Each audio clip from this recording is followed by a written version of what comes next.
Hey y'all, what's up? I'm Em, and I'm gonna be honest, I had a different idea that I was going to do this week, but I didn't execute it well. Nobody's perfect.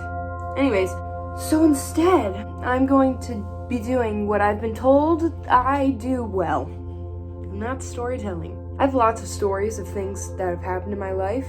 A lot of them have to do with wild animals, because my family lives behind a wooded area. It's not big enough to be a forest, but it's like our house, a section of woods, and then funeral home, which it's quite a pairing. I have lots of stories, and throughout my time, I've attempted to document all of them with proof. There's one story, however, including 4 baby birds and a silicone boob that I didn't take any pictures of, and I regret.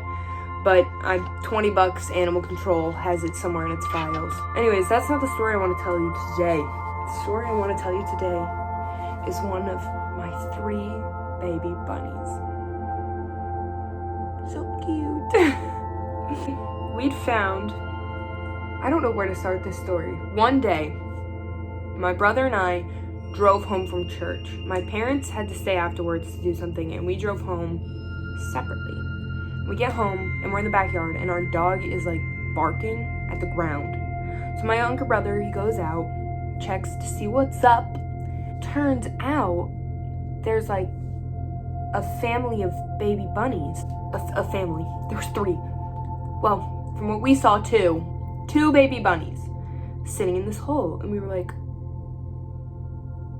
not this dog, but our other dog will kill these bunnies. She was a stray, so she hunted wildlife back in the day. We've definitely had some dead animals brought inside by her, but that's a story for a different day. But we didn't know what to do. So we decided, it was we have a fence, so we tried to put them on the opposite side of the fence.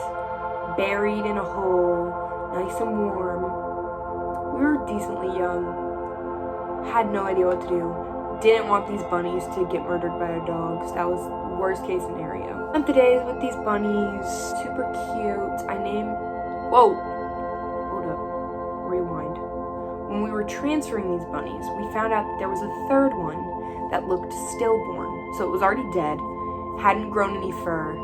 Again, it looked stillborn, which was a tragic moment for me. I was like,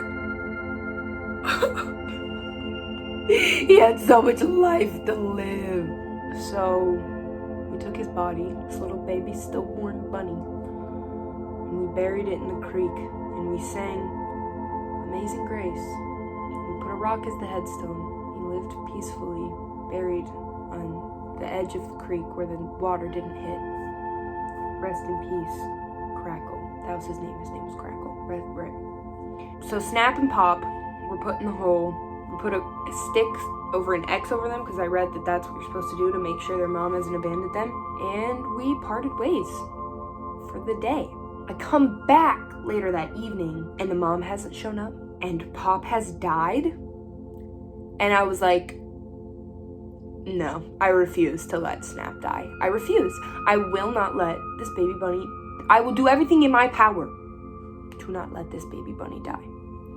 So we gave Snap the proper burial on the side of the creek right next to his brother Crackle, singing Amazing Grace. Actually, we sang we played taps. We didn't sing Amazing Grace. I'm so sorry. That was with the squirrel.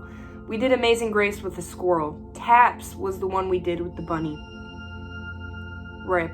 So we played taps, went inside, and took care of Snap. And he was so cold and he barely was moving. We put him on a heating pad and we stayed right next to him, trying to keep him warm. And he just didn't even have the energy to move, but I knew he was alive. So my dad, being the hero that he is, reads online that you can feed these baby bunnies goat milk and it'll give them their nutrients that they need. So my dad and I look at each other and we're like, we know exactly where to buy goat milk, which is wild. Who just knows? Who just has the knowledge in their head of where to acquire goat milk? Us, apparently. So my dad zooms off the store to the goat milk store. It's like an animal store. Zooms off, comes home. The goat milk is frozen. We put it in a pot of boiling water in the bottle to try and melt it, the steam to melt it. I'm sitting with the baby bunny trying to keep it warm in my hands, like, I love you, Snap. We get it melted.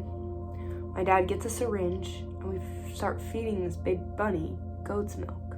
He like was trying to reject it, but we were like, buddy, you gotta eat something or you're gonna end up like your brothers. So I started eating it, he accepted it, and then he started moving and wiggling around and being an actual bunny. His eyes weren't even open, this poor little thing. Just so brand new to this world. We showed our little neighbor kids down the street this bunny once he was all up and running and able to. They didn't pet him or touch him or anything. He just stayed in his little warm heating pad box and it was very cute. And at this point, my best friend had come to stay the night. She had to come stay the night for whatever reason. She's over now. We got this baby bunny that's over here. Then we have our neighbors come down to try to look at the bunny because it's a spectacle. It's a little baby Snap. Finally, after all of the excitement has passed, my best friend and I were sitting in my room listening to music, and he just crawled up into my neck and under my shirt and just sat there. He was my little best friend and I loved him. We were just the best of friends, this little guy and I. He sat on my desk overnight on the heating pad on a low setting. I woke up and he was alive. I was like, I didn't expect this. And so got ready for school. My dad had called a bunny rehabilitation center and we were gonna go drop him off at 3 o'clock. We had it all set out. Little baby Snap, he was good for the day. And I went to school and I get a text from my mom. She said that Snap had died peacefully on his little heating pad. And I was like, oh, okay. And you might be like, why did your mom text you in the middle of the school day? Because I was gonna come home and not go, I do the water at the football practice. I'm the water girl. And I was gonna come home and not go to practice. So my mom texted me so that I could at least go to practice now. She left him in his little box for us to give him a proper caps burial.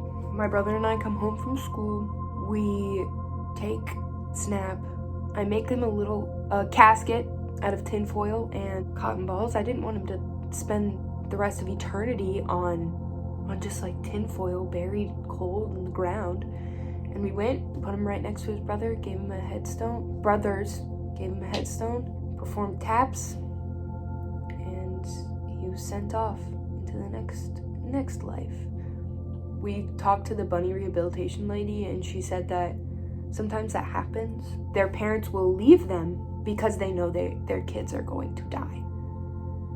And they just abandon them because they know they're gonna die. So that gave me some peace of mind, knowing that we did everything we could for this little thing. I will say, I bet my parents wish they didn't have a daughter. So all of these wildlife stories would not have ended with us trying to protect them if they didn't have me. I don't know. I feel like every living thing deserves a chance at life. You can't just abandon, I don't know. Yeah, that's the story of Snap, Crackle, and Pop. I put a highlight on my Instagram. It will be there forever of my little baby bunnies.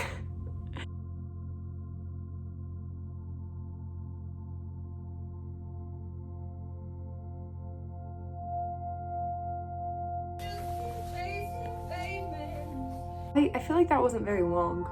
Well, I guess we have time for a second story then, huh? I'm trying to think of one that I have proof of, and one that's less sad.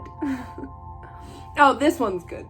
I think I have proof of it. If I don't, oh well. So one day, this goes back to my dog wanting to kill wildlife. We're sitting in our house, and this is not the first. This story I'm telling you is not the first time she has brought wildlife into our house. Anyways, she comes carrying in, like she's got a little trophy, with a possum in her mouth. A seemingly dead possum, but if you know anything about possums, you'll see where this is going. And she sets it on the floor and sits next to it like, I brought you something. I hope you enjoy. I caught this. Aha, it's for you. And my dad goes to get, we have like little grabbers. It's like there's a handle on one end and you push it and it goes like this, right?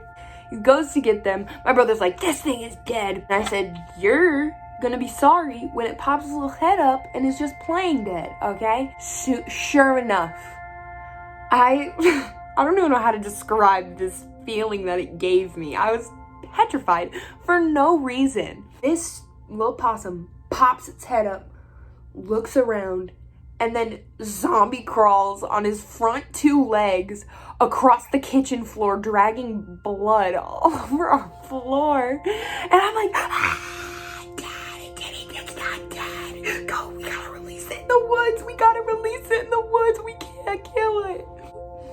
So he grabs it before it drags any more blood across.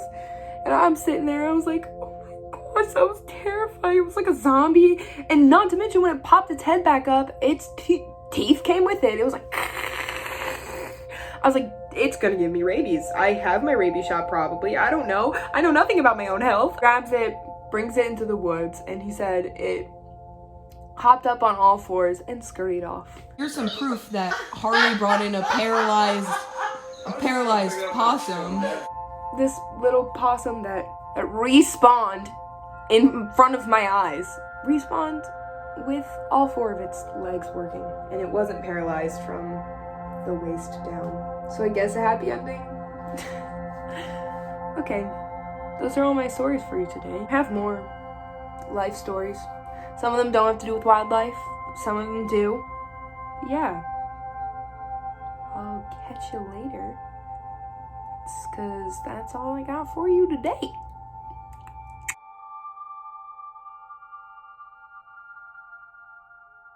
Rip, snap, crackle, and pop.